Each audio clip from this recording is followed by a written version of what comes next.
So one of the promises Trump made to us was that once he's elected, he will end the war within 24 hours. Well, guess what? He won the election, and within 24 hours, Hamas calls for an immediate end to war after Trump election win. We told you guys, all these countries around the world, they didn't respect us. Once they saw the Afghanistan pull-out failure, they knew that they could do whatever they wanted. They saw weakness, they saw blood in the water. But now that the big boys are back, now that the real man is back, Donald J. Trump, everyone's going to start calling for peace. Promises made, promises kept. Within 24 hours, Trump has ended the Hamas-Israel war. Now, when he's in office, let's see if he can end the Ukraine-Russia war within 24 hours. So thank you, Trump. Peace through strength. God bless Trump. This is all it took to end the war in Gaza. Trump sent a message over to Benjamin Netanyahu saying he wants the war over before he enters into office. And that's all it took. One phone call. Trump didn't even make the phone call. He had a secretary do it. And that's it, and that's all it took, and that's what's so frustrating about Joe Biden. All Joe Biden had to do was make a phone call or just stand up and say no. And the war in Gaza, in West Bank, against Lebanon, and everything else would have been ended. All he had to do was just stand up and say no. So now the war will be over in less than 2 months, because that's when Trump takes office. He did it in a phone call. And it makes all the war that's happened for the past year seem even more ridiculous and senseless. And look, even Vladimir Putin is already coming to the table, and there'll be peace against him as well. Just a little bit of backbone and acting like you're a superpower when you're in charge of a superpower can stop the bad behavior of a bad dictator on the other side of the world. What is going on right now? China just announced that it hopes for a peaceful coexistence with the United States and that they respect the choice of the American people. Hold on, bro. So you telling me the second that Donald Trump gets elected, all of a sudden China want to send out good favors and good conversation, when it's really been like a cold war between us, China, and Russia for like Biden's whole term for real? And in general, of course, but yo, it was really crazy during that time. And this is the thing that I be confused about. Now, I'm not a Republican and I don't support either party, but I think people should take note that the Democrats are very war hungry. They're very blood hungry. They are constantly at odds and at wars with the superpowers across the world, bro. The Democrats are just very good at making it sound good to you. But they be doing the same thing the Republicans do. They're just way more Machiavellian. There ain't no way you telling me the second Donald Trump gets elected, all of a sudden, the other superpower in the world wants to peacefully coexist. And if that isn't feedback for you for the way that Biden ran his term and Kamala aided him, I don't know what is, bro. What? 中方愿按照相互尊重、和平共处、合作共赢的原则，与美方加强沟通，拓展合作，化解分歧，共同推动中美经贸关系朝着稳定、健康、可持续的方向发展，更好造福两国，惠及世界。中方愿。The day after Trump's victory, China Minister of Commerce states willingness to strengthen economy and trade ties with the U.S.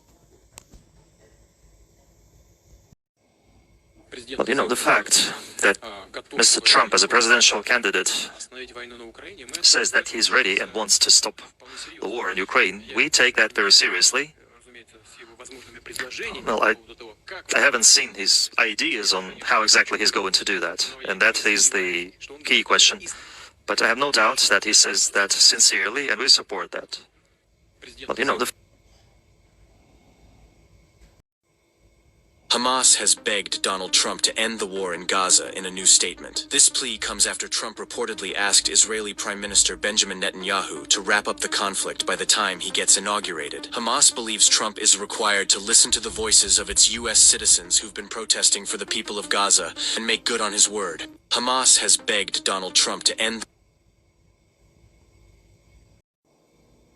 Now look, y'all know Trump won, and the wealth effect is real. We see the markets taking off right now. This is a phenomenal opportunity for America, for the world. Already Trump is saying, look, Netanyahu, you got to end this war.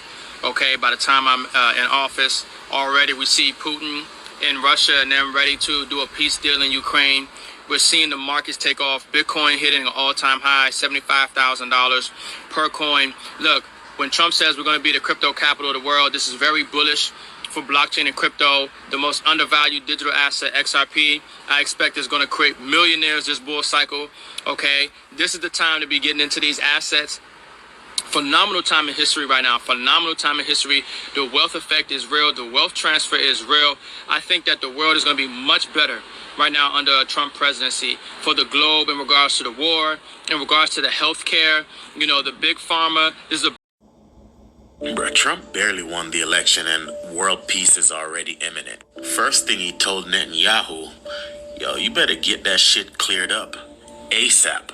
Like, before I get in office type shit. Yemen and the Houthis are like, big bro, we ain't want no problems. Matter of fact, we finna do a press conference right now. Russia and Ukraine already getting ready to sit at a table and come to an agreement like, yeah, we gotta wrap this shit up. Remember that whole BRICS situation? How they was getting backed by gold and oil and shit? Yeah, all that's breaking up. The price of oil, pew. The price of gold, pew. All that shit, Chinese yang, pew. The Indian, what they got, rubies or some shit, pew. The pound, the British pound, pew. Bruh, just the fact that this motherfucker is expected to get back in the White House, the world is already straightening out itself. Like, all the fucking news are coming in like, yo, we need to clean house before Pepe get back in the house. Trump ain't even in the White House yet. The stock market then shot up. Interest rates dropped. Hamas, like, we trying to make peace in the Middle East. Putin and Zelensky like, what's up, Trump? We on board. We ready to end this. You know we linked up a couple months ago, but let's make it happen now.